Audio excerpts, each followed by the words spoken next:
Okay, there we go. Good morning, guys. Good morning, everybody, or evening or afternoon, wherever you're at. Super happy to be here. Certainly missed. I was so used to doing every day at 9 that it felt a little weird today or this week. So today we are going to talk about how do we connect and use joy to manifest more. And I got to tell you, I am teaching this because it's something I had to really learn. And I would be lying if I told you that I had it all the time, because I don't. My default is to work harder. My default is to hustle. My default is to make things more complex, to think if I just do one more thing or grind a little more or whatever it is, it will somehow come faster. Like my manifestations, the things I'm looking for will happen faster. Honestly, it's not the truth. It's just my pattern. So when I talk to you guys about identifying those underlying limiting beliefs, identifying those underlying patterns and really working on them, that's what I'm really talking about. I have to do it myself, okay, over and over again. This is not like, it's not something that it's a one and done situation. We always have triggers that have been there for a long time that, you know, maybe you go along and things are easy for a while and then there's struggle. And so you were always taught to like dig deep and keep going and push forward, right? And if that's the case, then it can be super hard for you to be able to get in and do that, right? And to suddenly go back into that place of joy. So what I want to talk to you guys about today is how do you create that joy? Sorry, I just got a note on live stream, just making sure somebody could get in. So how do we go back to that place of joy? What do I do when I'm getting to that place? So I'll tell you one of my first secrets. So one of my first secrets is having someone in my life that can tell when I'm pushing too hard. And I suggest trying to see if you can find somebody else in your life that can help you as well. So it can be anybody. It can be, I know a couple of you have stepped into the certifications that are starting up. Actually, we're going to have a group in October starting up. We have one spot left at that price. I decided to extend it because I have one more spot, but I am literally, that is the lowest, like that price is the price that is the lowest forever. It should be priced at 8,000 plus. And it's 3,000, a little over 3,000, 333 a month to go forward. Anyways, but so you can have something like that where you step into like a mastermind situation where, you know, you've got somebody like me or like someone else that's that kind of person for you that will help you like say, okay, I'm in that place and I need to push out of it. What can happen is if you have somebody in your life that, I know some of you guys have been doing the Manifest Your Dream Life Academy with someone else, with people that are in your life, whether it's a friend or a sister or whatever it might be, that relationship. And then what you want to do is make sure that you are connecting with that person, letting them know that you want them to notice if you're starting to overwork, if you're starting to push, if you're starting to hustle too much, and try to make sure that you're making that helping you to pump the brakes for a second, helping you to stop. In my life, that role very much is my husband. He is, you know, he's very logical, actually, a very kind, but very logical guy. And he's also knows me, obviously, very, very well. We have been married 24 years this November, which is insane to think. It seems like yesterday somehow, but some of the wrinkles and things would show otherwise. However, he will actually he'll literally come into the office when he knows I've been like going for 5 hours without a break, which is my habit. Totally honestly. So I guess I'm trying to let you know that even though I do this work every single day, it's a constant practice. We have to be aware of it. We have to be willing to look at it, look at dead in the eye, look at underneath, why do you do this? And then how do we help that shift? Because pushing harder, honestly, doesn't get you there any faster. It really doesn't. So he'll come into my office and he'll kind of go like this and go pump, like basically foot off the gas is his thing. Foot off the gas. You need to walk away. You need to go walk at the Botanic Gardens. And you know what? Every single time it's right. So the times that I have been pushing too hard and actually took a break and I'd go off and go walk, or I'd go do this or that, honestly, I would come back and something in my business I'd have an answer. Maybe I was like struggling with something and all I was doing was pounding my head into the wall. And so all of a sudden I'd come back and boom, I'd have this answer. A solution would come, right? And so I recently encountered this again because a friend of mine she's just intuitive and she does tarot cards and things like that. And one of the things she told me was you have to leave space for the universe to do its job, right? So if we're always pushing, if we're always trying to sit down and figure out how do all the puzzle pieces fit together, then what we're really saying is we don't actually trust the universe to listen, align, and bring things to us, which is really true. Very true. Happened over and over again. Every wonderful thing that's happened in my entire life has come in like that. That I could not have pushed. I could not have put all the there weren't even puzzle pieces on the table. Like I wouldn't even know where to find the puzzle pieces to even attempt to put the whole thing together. And then this magnificent thing happened. So if you find yourself in that grind, in that push right now, I know it's hard. Especially if you're looking at like a zillion things happening, bills piling up, or, just stressors in your life, relationships that aren't working. And you're like, how do I take a time away? How do I do this? How do I give myself a breathing space? How do I let the universe have space to do its work, right? It's at that moment that you need to more than ever. And it's going to feel wrong. I can tell you from having to do it myself over and over and over and over again. At first, you're internally going to be kicking and screaming because there's that pattern in you of like, well, if I do one more thing, just one more, and then that one more, it's a cascade, right? It's never one more. Like I'll say, oh, I'll answer one more email, one more message. It's never one more. It's 10 more. And then 3 hours later, I'm thinking, why did I not have lunch, right? I mean, I don't know if anybody else does this, but that's what I do, okay? And so this is something that I have to be constantly vigilant of, constantly. So how do we do that? One of the things I've been implementing in my life, and I think is going to help you, is to start planning out for yourself spaces that are joy spaces, okay, in your life, in your schedule. Yes, we all have 7 zillion things to do, okay? But you also have the right, and in fact, the need to actually enjoy your life, to find these places of happiness, okay? And I know, again, there is so much going on in the world, and there are moments when I'm like, well, that just seems extremely privileged for me to have spaces of joy. But at the end of the day, if I don't find those spaces for recovery and joy, I can't actually offer more to other people, and I can't actually grow. I'm going to hit a wall. You're going to hit a wall, okay? So here's what I've been doing. I want you first to think of the things in your life that truly bring you joy, that immediately make you feel like you're lifting up, you're excited, you're joyful, whatever it is. And if anybody wants to let me know what those things are for you, let me know. I can look at the live stream too. I will try to pay attention to the live stream as well. I was just saying to somebody yesterday how hard that can be. Let's go over there. Yep, there I am. Okay, so yeah, if you want to let me know, like, what are the things that truly bring you joy? So for me, dancing. I love dancing. I was a dancer for really a lot of my life. And I think for me, dancing is like moving meditation. And so the other night, a couple nights ago, I had told my daughter that she does break dance. So I told my daughter she could skip break dance if she worked with me on, there's like a hip hop dance thing on Peloton.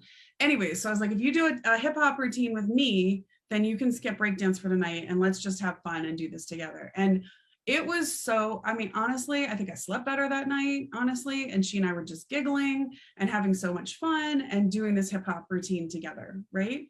And then in those moments, you're more connected, where as I went to sleep that night, I thought, oh, you know what? This would be a really good add-on to this program. I'll get ideas that suddenly I'm not working hard to get those ideas. It just like drops in, right? And so that's one of the things. So I want you to think, like, what are those things that genuinely bring you joy? Another, and I've talked about it before, is our botanic gardens here. And right now, being fall, it's spectacular. and just walking through there, the second I go walking through there, I get solutions to things that I've been grinding at for days, for a couple weeks. I start to actually connect with that voice, that intuition, that gut instinct, because I'm now actually just actively allowing myself to be in this place of joy. Okay. The other aspect of joy I want you guys to take a look at is the joy of that it's already here, that I'm not attached to the outcome. It doesn't matter what the outcome is going to be, but I know the outcome is going to be in alignment with this. Okay. And so in that space, because you just know it's coming. Yep. You got things to do. Yep. You still have to take actions. Maybe you still have to do your 4 for 40, your manifestation program. Maybe you need to make sure that you're doing the meditations that are in the program and things like that, which hopefully also would be an aspect that would give you space and help you have joy in this process. But there can be a lot of joy. Like if you think about it, right? As a kid, and hopefully you had a positive, I'm going to say this one, but I know not everybody had a positive Christmas experience. So if you didn't, I'm very sorry. And this won't be a good trigger for you. So I am so sorry. Find another one that is really good. So there's always like a holiday that like there's this sense of just buildup and anticipation because you know this is going to happen, right? And so I can remember being a kid at Christmas, and so I grew up Catholic, so they had I think other people have this too, the Advent calendar. So it's like the 24 days, I think it is 30 days. Anyways, bad Catholic. It's many days up to up to Christmas, right? And so we would have this little calendar. My mom would get this calendar that had like the chocolates in it. So you'd like the first day and you get a little chocolate out. My sister and I would split the chocolate. And so there was this every day we were doing something to mark the fact that this thing was coming and it was going to be awesome because it was going to be Christmas. And my mom and dad always did this like whole tradition for us on Christmas to make it really joyful, which was very, very nice. And I was very lucky that way. But likewise, can we find a way? How can we find ways that we almost create our own expectation calendar, right? So if you set a goal that like in 6 months, you're going to have this, right? This thing is going to come into your life. Maybe I just had somebody I was working with that manifested the exact house they'd been looking for. And it took about 6 months. I mean, that realistically is not a very long period of time to manifest a big old beautiful house, right? And honestly, 6 months ago, she's like, I don't know, I have no idea how this is going to happen. And then a whole bunch of things lined up that made it happen, right? And it was almost exactly at the point where she had set her goal of like, in 6 months, this is going to happen. Okay, like October 1st, this is going to happen. And it was like October 3rd. Okay, so but she was in the process even before the October 3rd date. So can we do something similar? Can you do something similar to that idea of like almost an advent calendar of what joyful thing are you going to do every day that's marking this passage of time in a way that is joyful anticipation, right? I think for so many of us, we're very impatient, and I am very impatient, flat out, very impatient. I like things to happen and now. Like I want that to be all of it to like right now. I've thought of it, it needs to happen now. Okay. I have to temper that all the time with the fact that yes, things can happen instantly. The second you shift your energy, I have shifted my energy and then suddenly had some like massive thing happen, like a massive financial windfall that I was not expecting, or, I'm not a patient person, but it has happened that way where it's like the timeline shrunk and something happened really instantly. And Rachel, you're the same.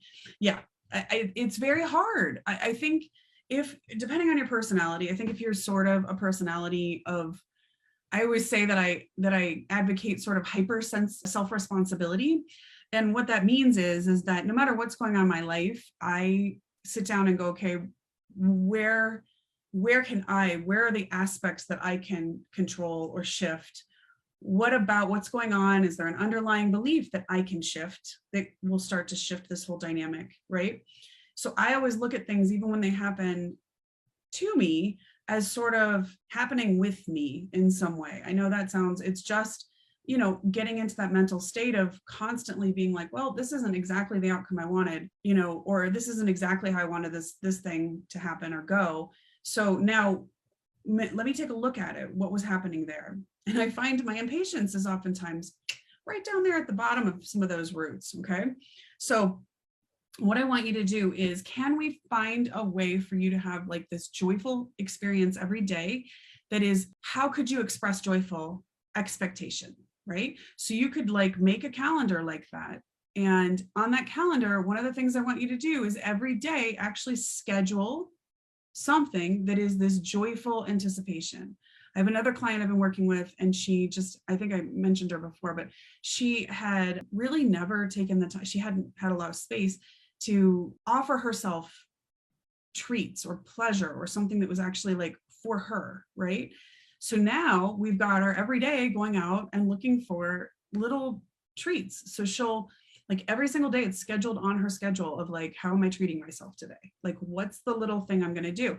For her, it's chocolate. So she's been going all over the place, finding little like chocolate places and little pastry places, and not necessarily big things. She's actually a very tiny woman, but she she goes and she finds these little things, and every day it's a lot like that advent calendar. It's like every day, this is, and it gets into your mind of like, not only do I deserve this treat, but I deserve so much more. And I know I'm so excited because this is happening. Okay. So that's the thing. And I'm doing this topic a little bit this week because I just had somebody actually in the practitioner certification. And that was actually the second person that told me this week, that one of the things I need to make sure that I'm showing people is that I do have a sense of humor, even in helping people heal. And I do bring a sense of joy to whatever the process is, whether you're in there with me in some of the certification trainings, or whether you're a private client with me, or whether you're here. Hopefully I'm bringing that sense of, I have a very silly sense of humor, and I bring that into even really tough conversations with clients. That, one of the things they're reflecting to me is that I oftentimes show people that this process does not need to be painful. It does not need to be suffering. It does not need to be, like, what the bleep am I doing? Yeah, you might have a healing crisis. Yes, you may. You likely will. And that sucks. And it's not fun. And it seems like everything's going the wrong way. And it's exactly then that you double down, you find more joy, and you continue forward. And that's really what I'm here to do, is to help continue to support that process for you. Okay. So the final thing I want to give you guys today is, I came across this really cool research lately, and then I ended up having a client that this worked for perfectly. No, I know it's not fun. Oh yeah, no, Rachel, I know that. No, Rachel, I'll send you a quick message after this too, so don't worry about that. Yeah, manifestation comes from strong emotions. Yeah, humans are unique, and their power is emotions. When we have strong emotions, we open portals. Yep, this resonated with me, as I really noticed I manifest when I feel pure joy. Yeah, Rachel, thank you. Yeah, absolutely. I mean, that is exactly the thing. When we find the pleasure in our life, the joy in our life, when we feel the most aligned with those emotions, that's when it's like it crackles out across, the collective unconscious, and just goes, out. That's when we start to see things be energized. Thank you so much for that. And it isn't fun when you go through these things at all, not fun at all. And believe me when I tell you how many times I've had to go through it myself. Like, anybody who tells you just do never trust any, here's going to be a blanket statement for you. Never trust any coach or mentor or so-called guru or any of that tells you that they don't go through hard times, because that is not true. That is BS. I can promise you that is BS. I go through them. I have to move through these really tough things too. I have had some things in the last 6 months, and actually even while I've been teaching the Manifest Your Dream Life Academy, that have been really challenging for me to move through. Really challenging. There have been days when I was very, very, very, very overwhelmed and not aligned, and felt like a lot of things were falling apart at once, truly. And it's never fun to go through that, especially when you're like, I know all this stuff. Like, why am I going through this again? It's just part of the process of clearing out and uncovering and releasing. Like, we have this thing where every 6 months we go through, and my daughter grows so fast, probably quicker than that, but every 6 months on the clock, we go through the whole house for things that we don't need anymore. Like, I just cleaned out my office actually. What do I not need anymore? What doesn't resonate with me anymore? What do I need to get rid of to clear space? And, then we donate it. And so it's the same thing, I feel like, with us in life experiences, in emotions, in relationships. There are times when you are up leveling that it just seems like a whole bunch of stuff that you don't need anymore is just mucking everything up, making you feel awful or worse, all of that. Okay. And it's like, it's that same process of clear it out and donate it. Okay. But there are times, please know there are times that you will go through this and that you will not feel like going out, getting out of bed sometimes. And it happens because things feel like they suck.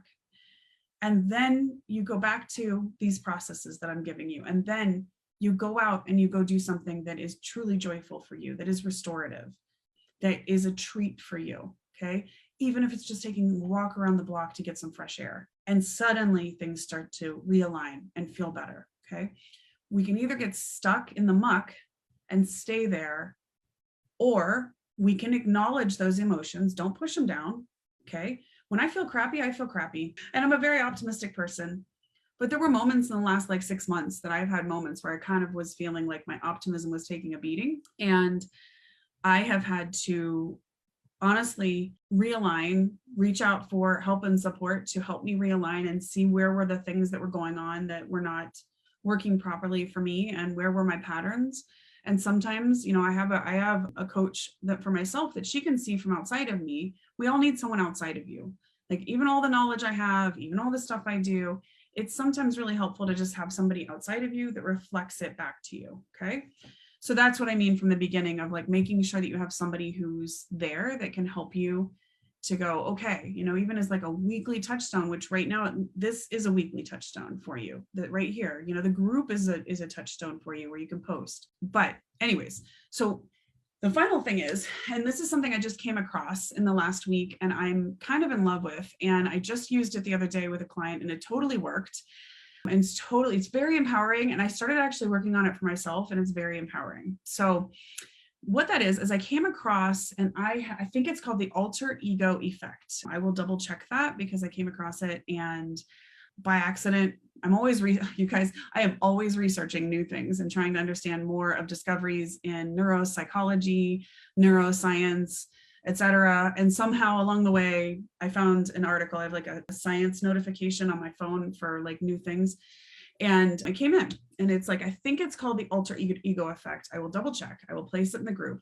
Basically, this guy did this really massive study on people who have pretty deep-seated fears or limiting beliefs, limitations.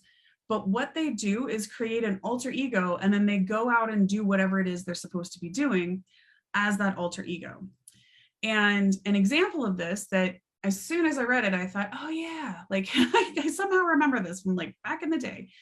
So Beyonce, who seems ultra confident and whatever, owning the stage and doing all the things and certainly, being the queen bee and all those things, right?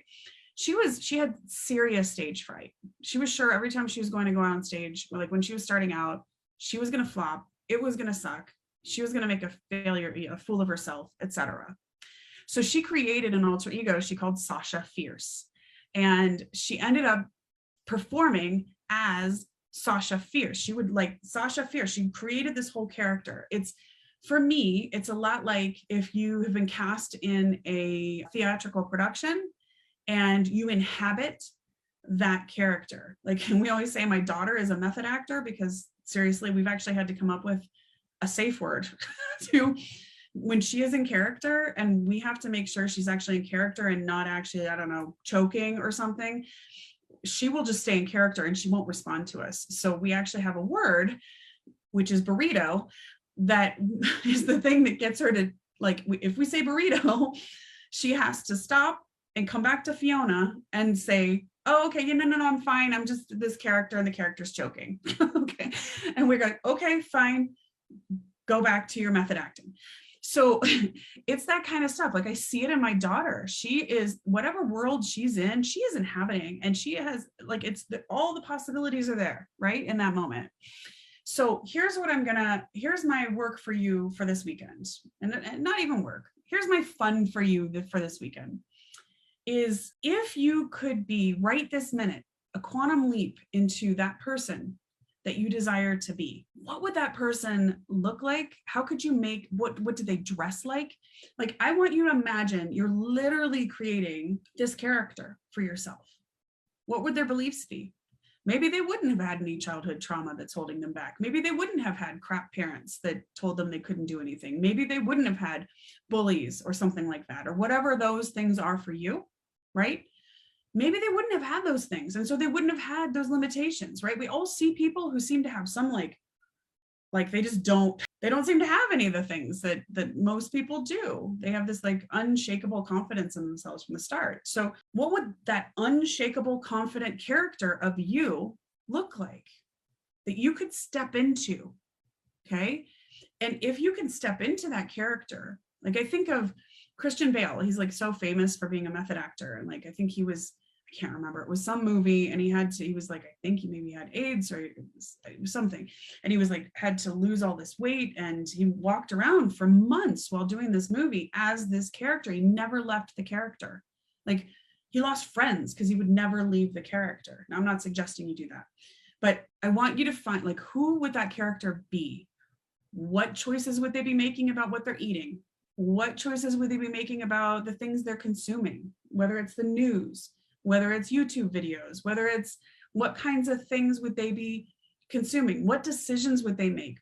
How would they make decisions from a place of confidence in themselves instead of fear? Okay. What if you could be that person?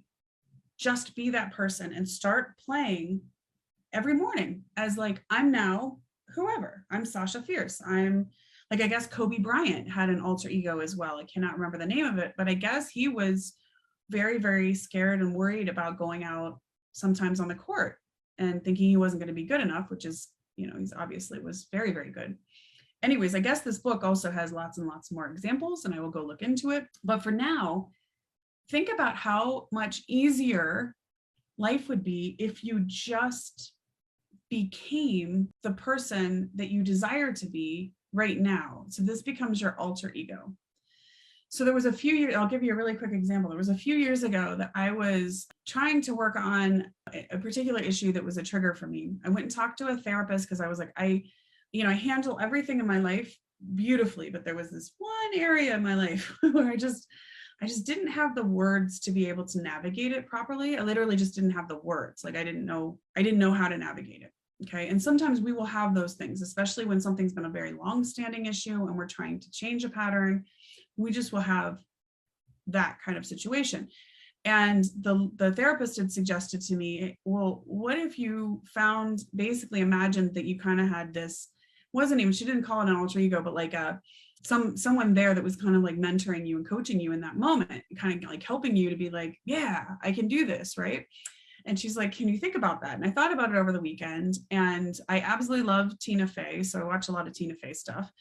And it was the thing that I was watching a lot of at that moment in time was 30 Rock, like, you know, Tina Fey and Alec Baldwin, a bunch of other fantastic actors and actresses.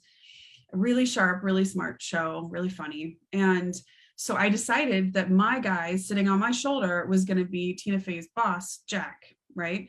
Because it was Jack Donaghy. And he was just always like, it was Alec Baldwin played it. And he was always, if her character, Tina Fey's character, Liz Lemon, was just faltering somewhere, he'd be like, good God, Lemon, right? And it would make me laugh every time. And so again, to bring us back to joy, I guess I do tend to find like something funny, like a funny aspect of it that helps me. Like humor is just a thing that helps me move through things.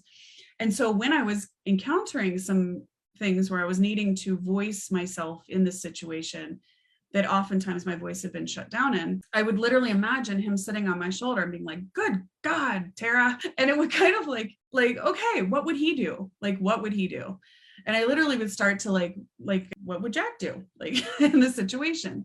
So I want you to think about it. I know this sounds silly, and maybe it's great that it's silly, but it really works. So I'm going to look into this alter ego thing a little bit more, because I do think there's a little bit more that ties into everything we've been doing up to now. But I want you to create over this weekend your alter ego. And if you're comfortable, share your alter ego in the group. Okay.